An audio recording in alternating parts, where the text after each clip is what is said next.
This episode sponsored by Lake Monster Details, producing the Don's Light and Magic Legacy line of parts, offering upgrade parts and decals for accuracy, special effects, and lighting. Visit www.lakemonsterdetails.com and make it glow. Also sponsored by GCals, producing aftermarket replacement decals and custom quality graphics for your favorite spaceships. Visit www.gcals.company.site and add some personalization to your sci-fi models today. Also sponsored by Mask Design, boldly going where no masking kit has gone before.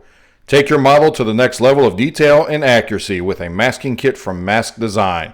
Visit Mask Design on Facebook or click the ordering link in the notes below the video.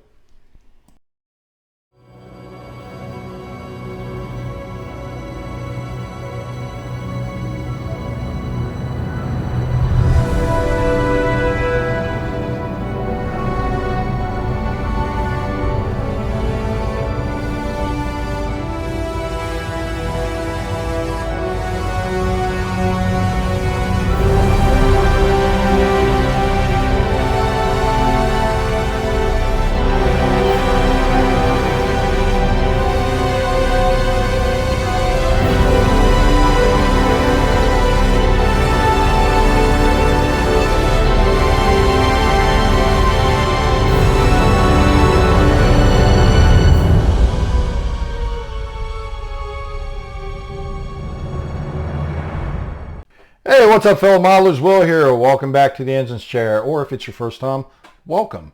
But so freshly back from Wonderfest, I did the 1537 Enterprise B that I will be working on a little bit here and there, and did a little review of that from Marshall Models. And now we are finally getting back into a project that has been on hold for a couple months since I started building the War Rocket. And that is the 350 Ian Lawrence Enterprise A tribute build. And glad to finally be back on this.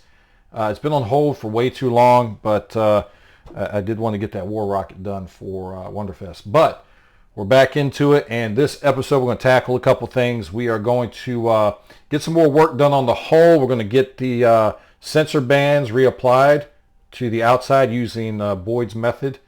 From over at TrekWorks. We're going to get that done. We're going to get a light blocking done on this, which is why it's painted in black primer right now, because that's how much light blocking I had to do to quiet all the noisy lights that we didn't want.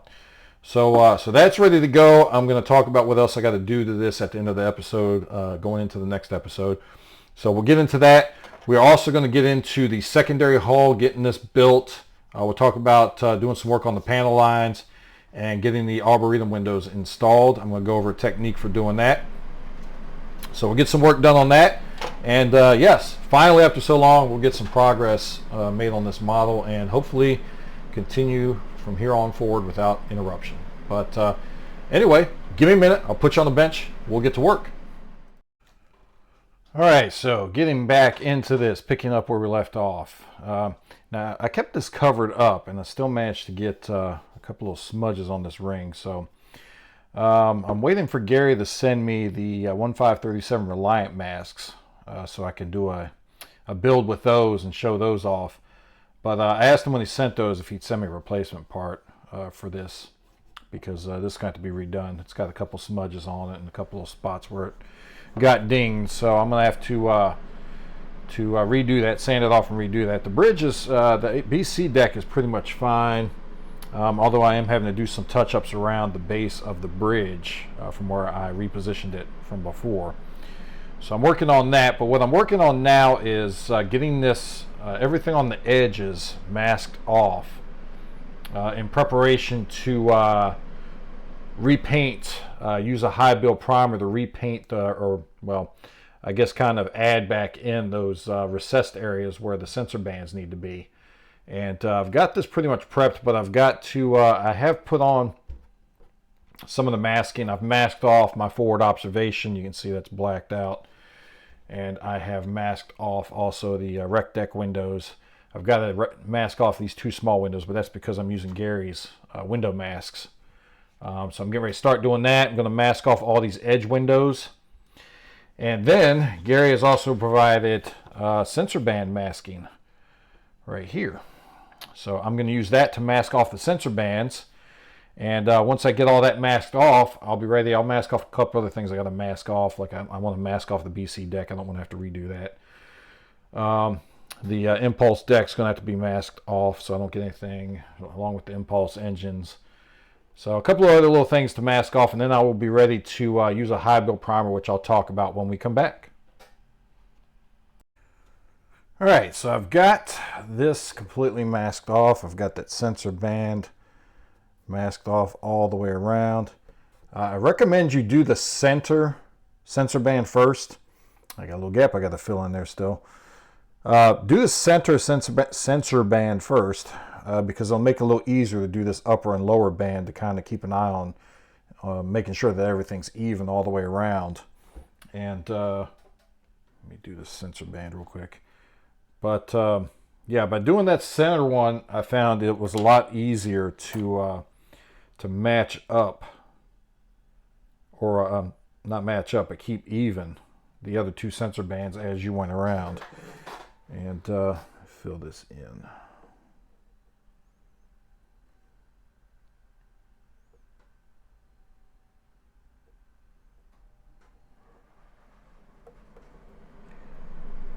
All right, there we go.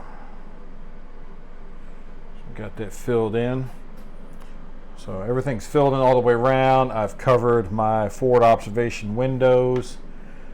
Used all the window masks. Now I will say too that you may want to do these sensor bands and then do these smaller masks for the RCS thrusters, because I found once I got done fiddling with the sensor bands, several of these the small square ones had fallen off, and they're so small that once they fall off they disappear. So I would probably wait to do these smaller squares at least until after all the sensor bands in place, and do it that way. I also masked off the rec deck windows because I realized that I want to build up some around this area. Is going to be tan.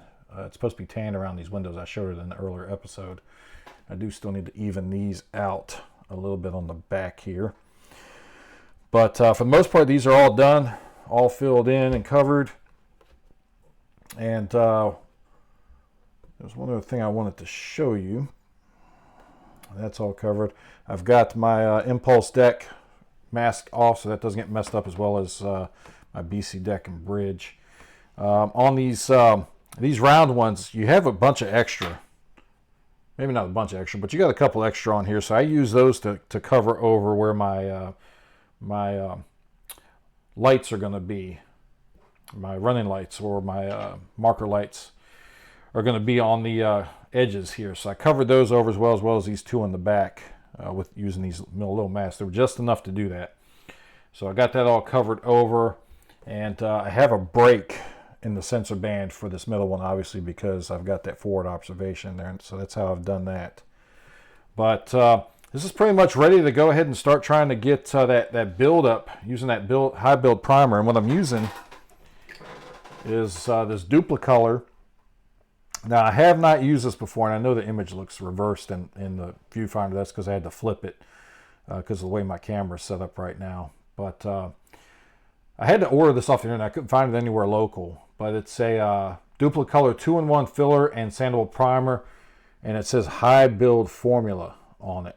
Now, this says ideal for glass, metal, ideal for metal, fiberglass, and wood, interior, exterior. Doesn't say plastic. So I have not used this, and I'm just going to cross my fingers and hope that, since I've had such good luck with Duplicolor before, that this is going to bond to the plastic just fine. So I will be I will be the guinea pig for this for everybody else, in case you want to try this primer.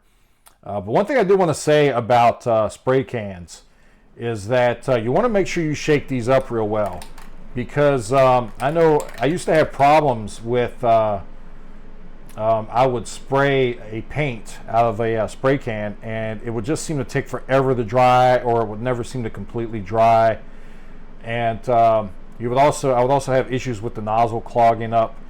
Well, you need to shake these up real good, because you need the solvents and everything that's in this can to evenly mix because you may have issues with this drying properly, any paint drying properly, if you don't have it properly mixed and shaken up. So make sure you shake these real good. I usually try to shake them for about 30 seconds at least to a minute. Some people may want to do a minute minimum. It's up to you how you want to do it, but I shake these for at least 30 seconds up to a minute after the ball starts moving inside. So shake them up real good. You want to avoid problems with this not drying completely, or any paint, not just this one, but any paint in general that you do out of a spray can. You want to make sure you shake it up real good so it dries completely and cures completely. And also that you get a nice even coat, because you may notice too, if you don't shake a can up properly, if you're using a color, it may come out more clear or pale because you didn't shake it up properly. So make sure you shake your cans up properly, and we'll get to spraying this. So give me a little bit. I'm going to put a coat or two on and see how it's coming. And I may jump to something else while I'm waiting for that to cure and dry completely before I mess with it. So give me a little bit and we'll come back and take a look.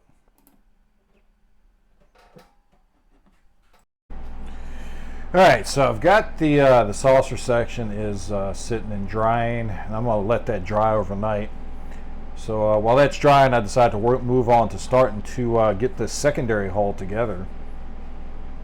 And I've got this part all together, and I just wanted to go over a couple things with this.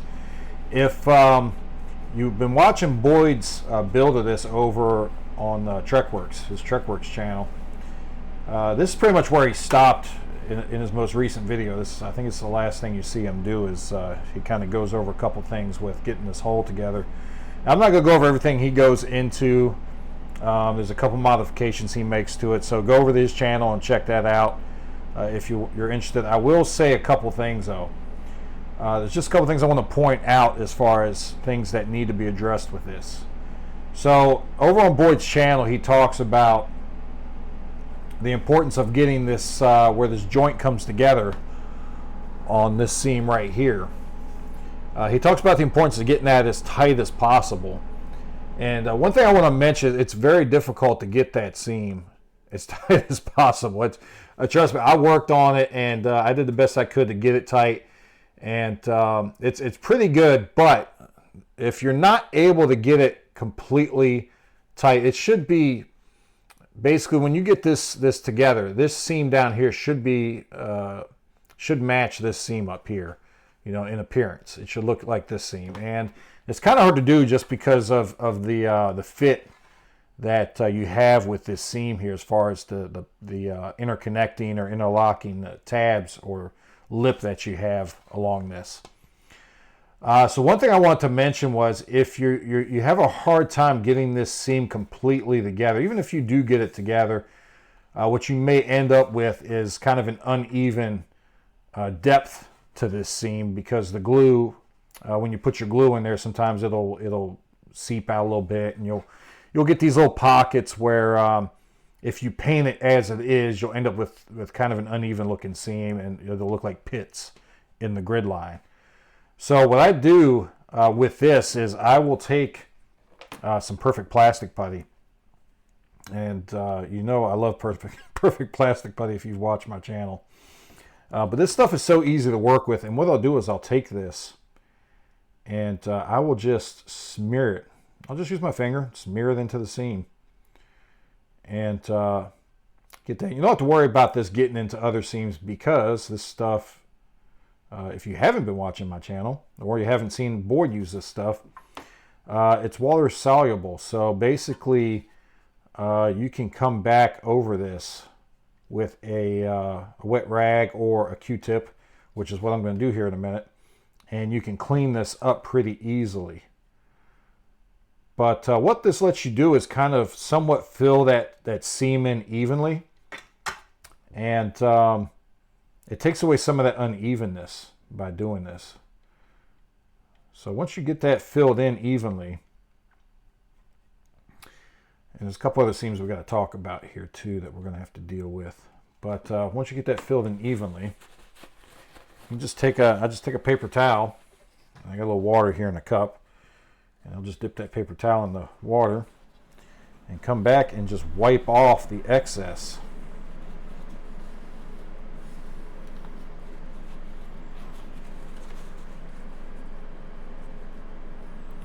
and it cleans right up because, like I said, it's water soluble, so this stuff will wipe right off.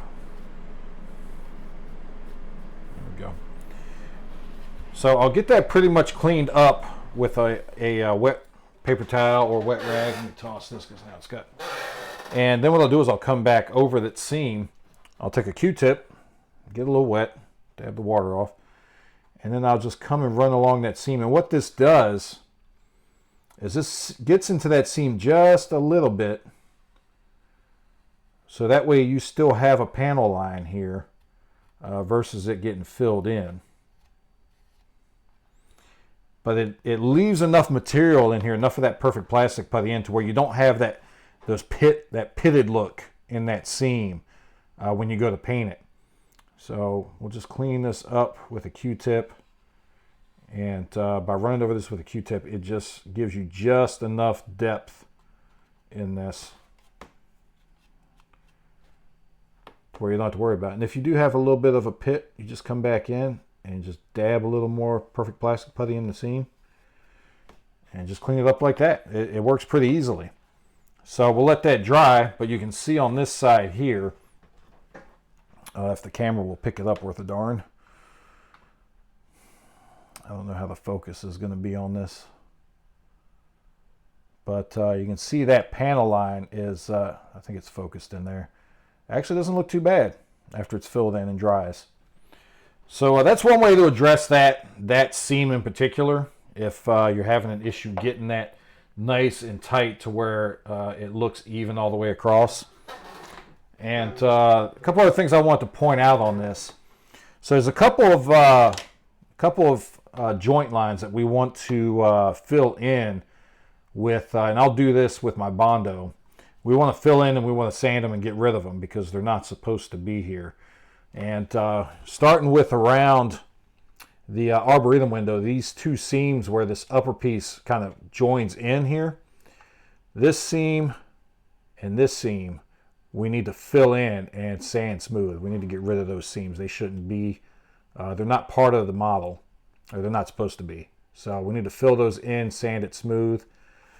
Additionally, you've got a seam right here that runs this way and kind of curves under the back of the hole here. You want to fill that seam in. You should just have this one panel line running up along the edge here. Let's see if I can get a little bit closer. My focus will work. This one panel line is all you should have. You should not have this one that's kind of running, wrapping around here. That needs to be filled in on both sides. Same thing with that seam on Arboretum window. You want to do that on both sides of it. And then on the underside, you want to fill in this seam here and this seam here, which is where these top parts, these side pieces kind of come in, and there's a piece underneath there. This should be one continuous seam all the way around this lower part. So you want to fill in this part here where you've got a seam, and then once you put this back piece on, let's see if I can get this in place. Oop, if I put it on the right way first. All right, once you get that, because once you get this piece on here, you're going to have another one. So you're going to have a second seam there on both sides. So you want to fill both of these in and sand those smooth and get rid of those. And try to do that. It's going to be hard to do, but you should be able to do it. Sand those and just keep this one panel line all the way around the outside here is all you want. In addition to these panel lines here, those are correct as well, but you shouldn't have these intersecting panel lines along this part here. So you'll want to address that.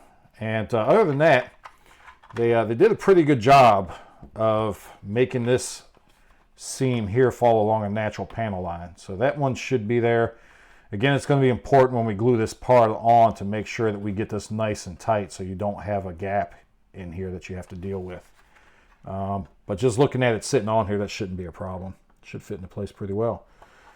So I'm going to work on addressing those seams that we need to get rid of that I showed. And then when we come back, once I get those addressed, we're going to look at getting that photo etch piece put in here, and I'm going to show you how I'm going to do that. So give me a minute. All right, guys. So I've I've got this worked in. I've done some work on these seams, but I'm kind of thinking I might want to wait until I do the photo etch on this to do these seams. But at least they're already partially taken care of. But I'm not sure if this is going to cause a problem with the way that I want to install these Arboretum windows. But I've got this seam back here taken care of too. We'll have one more seam once we get that back end attached back here to take care of on each side. I won't know how well these seams turned out until I actually get a coat of primer on it, but I don't want to put a coat of primer on until I get these Arboretum windows in. And one other thing I want to say though, I meant to say when I did this seam here, is that so the perfect plastic putty, I love using perfect plastic putty, but in my personal opinion, perfect plastic putty is only good for thin seams. You don't want to use it on big seams. That's why I use the Bondo spot and glaze putty on larger seams. But you definitely don't want any flexing in this seam if you use the perfect plastic putty. So what I like to do is I'll take my thick CA glue that I've got, and I will run a bead on the inside of that seam. Let's see if I can get it on the inside of that seam all the way down on the inside, and then I'll hit it with my zip kicker, and that creates a really nice, if you push on this and you feel it flexing, you want to back that up some, because otherwise if you feel any flexing in this, there's a chance that you could cause cracks in the perfect plastic putty. You really need a good solid seam on that if you're going to use the perfect plastic putty. And if you put some CA glue on the inside of that seam like I was just showing you, hit it with some zip kicker and it'll seal that up, and you get a nice, you'll be able to tell the difference when you squeeze this a little bit. Don't squeeze it too tight. Don't want to break it again. But you can tell the difference if you feel this. Just press inward on it a little bit when you first glue this together with just CA glue on the seam itself. And then try backing it up with some more CA glue and hitting it with some zip kicker or a similar product, and see if you can tell a difference. I definitely feel a difference in it once you back that seam up, and it makes it a lot more solid. So just a recommendation for me for that. But what I want to do is work on getting these Arboretum windows in. And I do want to mention that too. You can see I had the top of the hole here where our strong backs are going to be. I did put this together to make sure this was all in a good spot to snap together. And takes a little push, but all the seams will sit nicely together on this. You are going to have some gaps, I can tell you now, either forward, depending on how you place this top part. You're either going to have a gap back here or a gap in the front. And that's just the way the model is. It's just made that way. You're going to have it on both sides. So you're definitely going to have a little bit of a gap to fill in there once you get this model together, this top section on. So just keep that in mind. I also did a little test fit with the floor piece I did for Cass's. You see I got a bit of a gloss coat on that. For Cass's Lake Monster Details, his shuttle bay is a shuttle bay. And let me put this back piece back on. If you've watched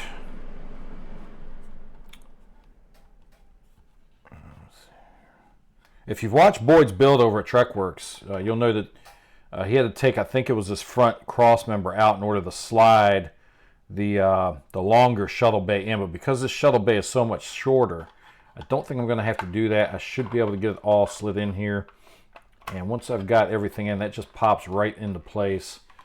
And you can see how that's going to fit in there. And that's going to look good once I get ready to do that. So that's how that's going to fit into place. Of course, I got to get the rest of this shuttle bay together. We're going to look at the instructions on that. One thing I will mention about that is that according to Cass's instructions, we do need to take off this inner part of this lip here. You've got this outer edge of the seam, and then if you look, you've got this inner edge here. And we need to take off that inner edge on both sides, and we need to take off that inner edge. I believe this inner edge here, I'll have to look at the instructions again just to make sure, but I think this inner edge here, he recommends we take off too, just to make enough room for that shuttle bay to fit in there. So we'll have to work on that when we get to that. But like I said, what I want to work on right now is getting these Arboretum windows in. So I've got the Paragraphics photo etch here, And I'm going to cut out these Arboretum windows. And just like before, I'm going to put on a nice hard surface and just use the blade of my knife to pop these right at the connecting point there. There we go. Yeah, it's a shame. I'm not going to use a lot of this photo etch. Maybe I can use it for something else later on down the road, but I don't need all these cargo pieces. I might use one or two of these on the inside, but I definitely don't need all of them. A lot of this stuff is, this is the rec deck. I won't need that because I have the 3D part that I've already put in. The Arboretum photo etch, I'm not sure if I'm going to use that or not. I'm still debating whether I'm going to use the 3D aftermarket part that I printed or if I'm going to use the kit part with this photo etch. We'll see. I'm going to take a look, see which one I think is going to turn out better with that. And then you've got this one, which is the little cargo, the little hatch airlock that's in the saucer section that you see in the motion picture that Spock comes out of. That's for that. I've already used my set of impulse engines. So really a lot of this I'm not going to use. Most of this is for the motion picture shuttle bay that we see. It's got railings and all that. I will use these pieces for the back of the nacelles. And that's about it. I don't know if I'll use these. You've got some parts here for if you want to do the rear door open that you're going to use. So we'll see when we get to that part what I'm going to use. But a lot of that's going to go unused, unfortunately. But maybe I'll repurpose it for something. So just like I did before with the officer's lounge, you want to cut these connecting points down as much as possible. And then you can use a file to take off the rest of it. Remember, go along the edge of the photo etch. Don't go across it because that's how you'll get it bent up. So you don't want to go across it. Yeah, if I can get the camera to pick up the photo etch like this. You want to go along the photo etch like this. And just file off those little burrs that are on there from where you connect it off. Some of these are already pretty well gone. As long as you can cut it close to the photo etch piece itself, you won't have too much to take off. And let's see what we got here.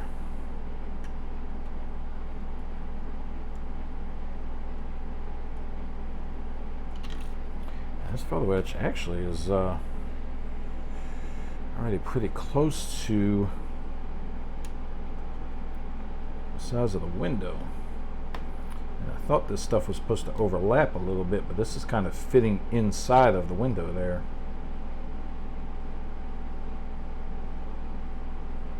So I may not be able to do this the way that I want to do it. I was going to do this with the hot soldering iron, just like I did on the officer's windows.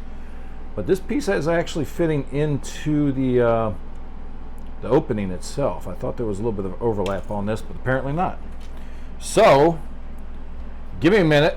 I'm going to have to reconfigure how I'm going to do this these windows. So give me a minute to take a look at the instructions and make sure I've got this right, and we'll come back and see what my solution is on this. Alright guys, I had to go back and look at the instructions and just make sure that I'm doing this right. Because I know it mentions using the kit parts, talking about sanding it down a little bit and or removing these what's supposed to be the window dividers there, and sanding them down and then putting the photo etch over it.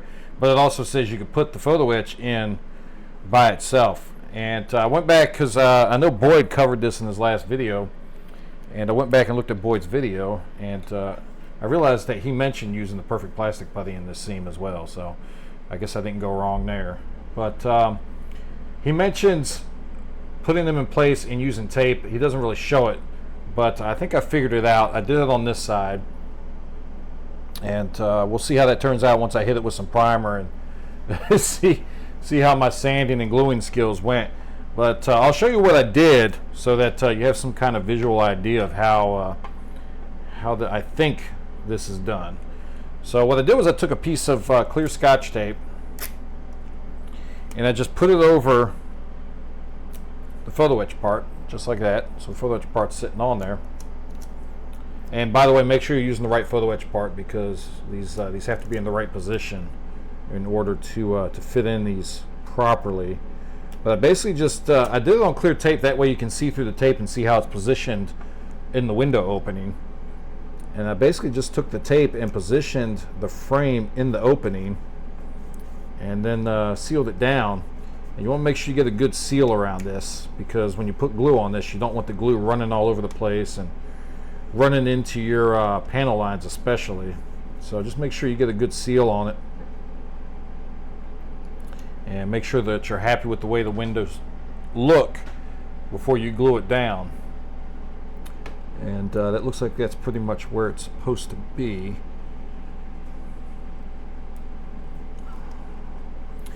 And then what I did was I took my my thin set glue, because you don't want to get a big buildup. Boyd says this in his video too. You don't want to get a big buildup of CA glue on the inside if you're going to use plastic bottle, or clear plastic acetate or whatever to as your window glass. So what I do is, and I've shown this before, is I don't never put thin glue directly on a model unless it's a controllable area that I'm going to allow this to kind of seep into the crevices on. But I usually like to put it on the blade of my my hobby knife, and then just let it flow, touch it to where you want it, and just let it flow into place. And some of this may get into where you don't want it, but it's all right, because we're going to sand all this anyway. Put a little more on here for the top.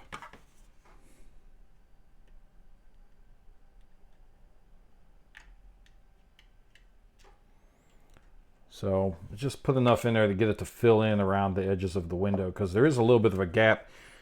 I don't seem to recall having this gap when I built one of these a couple years back, but it has been a couple years.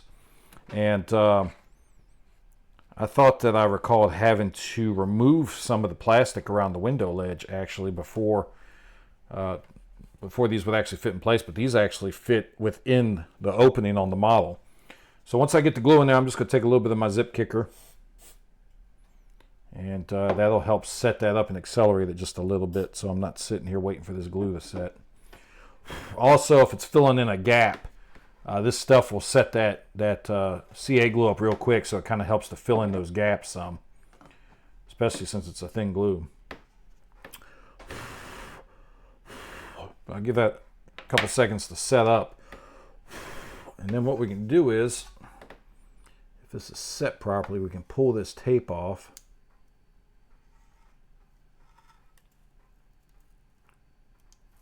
And there we go. Our piece is in place. So now all that's left to do is to come in and sand it a little bit around it and get it nice and smooth and even with the surrounding edge.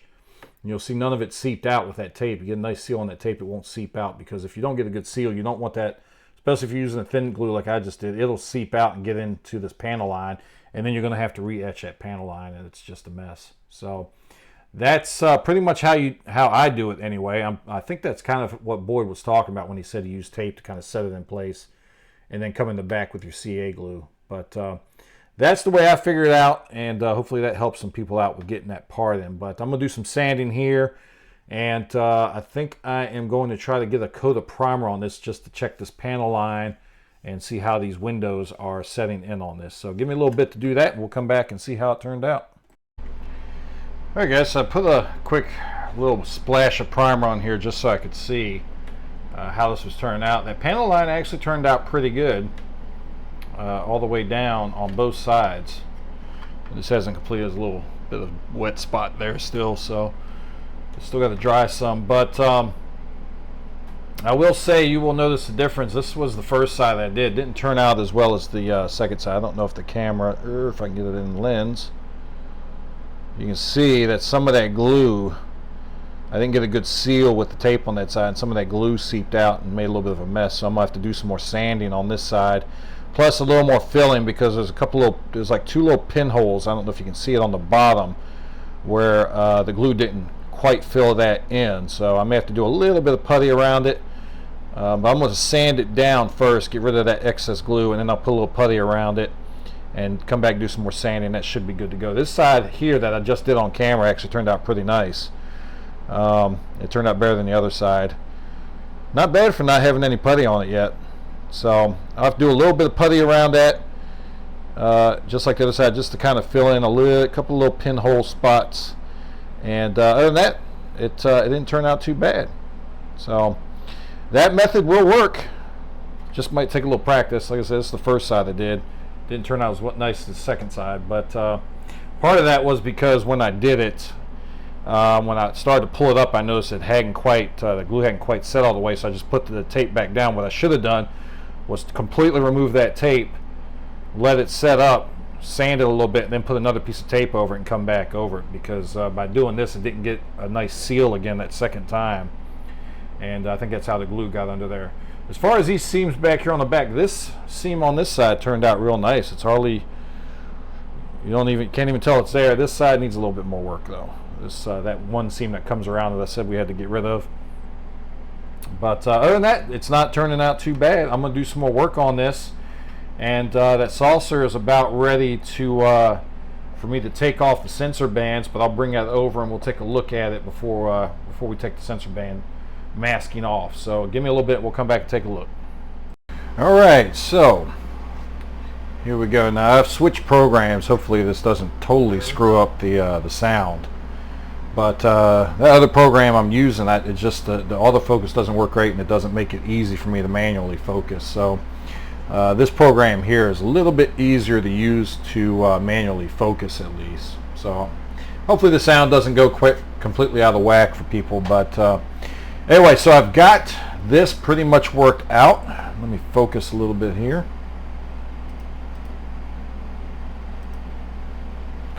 And there you go. You can kind of see that's worked out. It's nice and fit in. Probably do a little more sanding around it.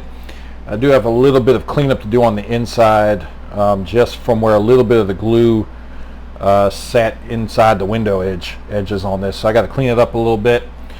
But I ended up not having to use any putty on this. And what I did was, and what you're going to want to do is, when you do this, you're going to want to push out. Just give a little, don't push real hard, but just give a little bit of a push from the inside. Just make sure that your windows are well glued in. They're not going to come popping out, because the last thing you want to do is get this model together and your window pops out on you, your whole frame. So just give it a little push. Make sure it doesn't come out.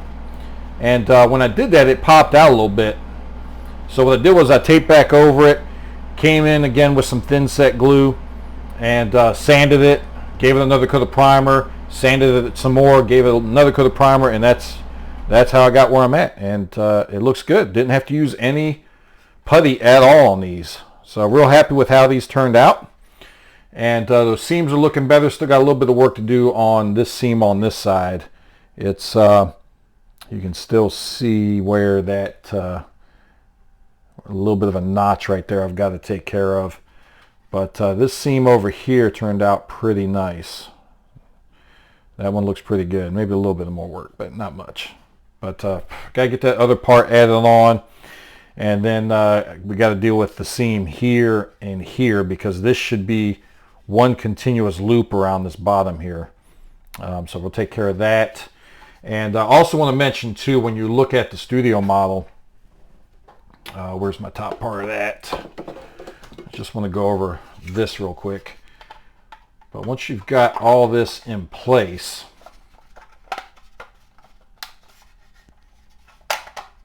there we go, and then your rear piece goes on. Another thing we're going to have to do is, you do have a panel line. If I can hold this in place long enough to show this.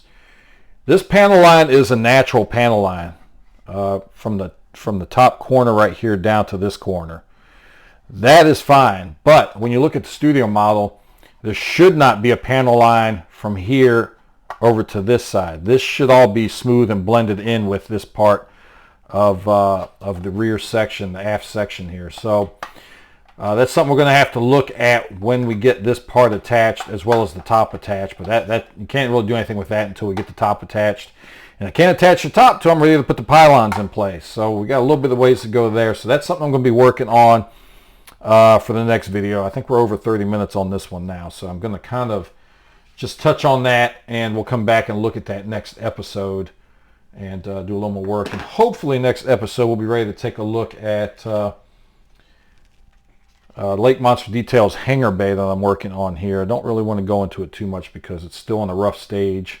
I got a little more work to do on it, and I've got a couple other things that I'm working on for this. So we'll take a look at this hopefully next video. I'm waiting on some parts from Cass. I want to try to take a different approach on it. So if I get those parts from Cass next week, I can work on it, and it may not be next episode, maybe the episode after that. But anyway, so I've got the saucer section pretty much sealed up. That sensor band, I don't know how well it'll show up on there, but you can see how that's going to go around the forward observation windows there. And that method that Boyd talked about in his build worked out pretty well. You definitely have the depression there. The only thing I'm going to do on this that I think Boyd said he didn't want to do is I am going to take a little bit of 800 grit sandpaper. And I'm not looking to really put any pressure on anything. I just want to, there's a little bit of an edge on both sides, top and bottom, where the paint built up and then maybe pooled a little bit, you know, in between the masking. So I just want to take a little bit of 800 grit sandpaper and just lightly, I'm not putting any pressure on it, not doing any real downward push on it. I just want to come over it lightly with this 800 grit sandpaper and just take off a little bit of that edge. Now I did put black primer over this already, so I can afford to take a little bit of material off of this. But I just want to try and knock that down some so I don't have kind of a pulled lip on the edges of the sensor bands. And there are a couple little spots where I didn't quite get it as thick as I would like, but you could still tell where the trench is, so I'm not too worried about it. I definitely don't want to knock any of these window masks out of place because they need to stay in place until I get the coat of white on here. So I just want to lightly come over this with this 800 grit and just take a little bit of the edge off. And then as Boyd mentioned, when you come over this with your white primer, or if I have to do another black on here, I hooked this up to power and came over this with black and light blocked everything everywhere where I saw light leaks at. So I think we're good on that. Now that I'm taking some of this material off, I'll plug it in again and double check it. And if I need to retouch any of this with black, then I will. But I think just lightly going over this with some 800 grit will take off a couple spots where I saw a little bit of a ridge along where those masks were at. Take that off, and then I should be ready to come over this with the white primer that I'm going to be using, or the well, I guess it's kind of, well, yeah, it is a flat white, so that's what I'll be using for the base paint. I think that's what Gary recommends in his instructions. I got a little bit where it looks like I might have accidentally touched it right there. I'm going to have to bear down on that one a little bit. But yeah, I think just this little bit of sanding is going to take enough of that edge off that I saw in a couple spots to where I shouldn't have to worry about it now. All right. So I think that's pretty much it. I think that I got to come back and sand this a little bit. I don't know if the camera's picking that up, but that's either where I touched it or my power cord might have rubbed against it while it still wasn't completely dry, but that's not a problem to fix. So yeah, so the sensor band, that method that like I said, that Boyd brought up, looks like it's going to work out well for this. And it's kind of a must if you're doing if you're adding in this window, that you're going to have to do some reworking on the sensor bands around it. So I think it's going to turn out nice. Plus I do have the decals that Gus sent me over at G-Cals. Where did I put those decals at? Ah, here they are. I've got the sensor band decals that Gus over at G-Cals did up. and I'm going to get to use those. And I think with those, it's really going to make those sensor bands pop. So it should turn out nice. But anyway, so I'm going to do some more work getting this finalized. I'm going to get this light blocked on the inside now that I've got the photo etch in place. Get this light blocked on the inside and finalize this outside area around these windows. I'm going to do a little more sanding around this and finish working on the seam. And I am going to, like I said, get this ready and I got to do some sanding on the top here now and get that smoothed out, as well as on the bottom where that primer just kind of touches. You can see it for when it comes off. You don't want that. You don't want to put a top coat on that because it's just going to, your paint's just going to peel when you do your masks. So I'm going to get some a little bit harsher grit than this, probably at least a 400, if not a 380 or so grit. Come over this and then do like a 400, and then I'll probably go over it with an 800 grit and make sure I wipe it off real good, get all that dust off, because if you put paint on top of this now, it's just going to peel up. You can see how that's just coming off on my finger. So I'm going to get this cleaned up, get it ready for the top coat of paint. I've got to pull all this off, and hopefully when we come back next episode, we'll be ready to get that top coat of paint on, or I'll already have it on when we start the next episode. And then we can, I'm waiting for that replacement set of masks for around the top of the hole here, but we can start working on some of the other stuff and get that ready to go. So anyway, guys, I hope some of the stuff I've gone over in this helps people out. If it does, please hit that thumbs up, let me know. And if you haven't subscribed, please consider hitting that subscribe button. It helps me out greatly with sponsors. Again, I'm hoping to have a new sponsor coming on here shortly. If I do, it will be on the 1537 Reliant build that I'm getting ready to also start. I'm just waiting for the mask from Gary and a couple other parts from Lake Monster Details. And we'll be ready to start that 1537 Reliant. And I am also working on, if you haven't seen, some window inserts to make it a little, well, I don't know if it's easier, but if you don't want to try to drill the windows, if you're like me and you suck at drilling the oval windows, cutting open part of the saucer and putting that window insert in is probably going to be a little bit easier for you and come out a lot better. But I'm working on that, so once I get started on that 1537 build, you'll be able to see that stuff. But anyway, glad to be back on the Ian Lawrence tribute build. Hopefully this turns out sufficient to warrant a tribute to Ian. He's been gone a little over a year now, and they say you never really, nobody really dies as long as you remember them and you speak their name. So glad to keep this going for now. But again, thank you everybody for watching. Please, as always, check the comments section below, the notes for this video, and visit my sponsors, Cass over at Lake Monster Details, Gus over at GCals, and Gary over at Mask Design. And again, I'm using wares from all three of them on this. So please check them out and give them some love. But anyway, again, thank you everybody for watching. Until next time, keep modeling.